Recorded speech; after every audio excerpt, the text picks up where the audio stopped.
শ্রেষ্ঠ, লোভেতে হয় রে নষ্ট।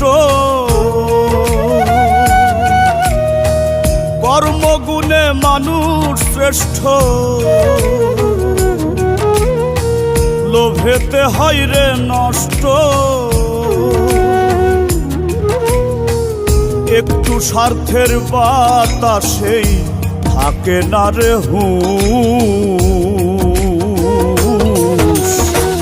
মানুষ রূপে জন্ম নিলেই হয় না রে মানুষ।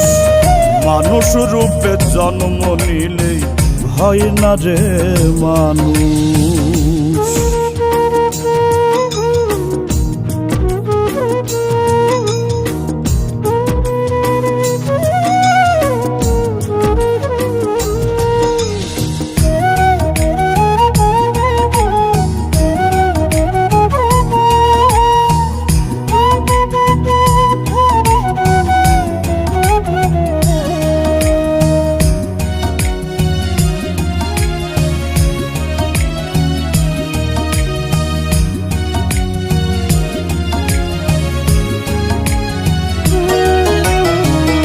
ধরাধামের এই ভুবনে মানুষ আসে চলে যায়।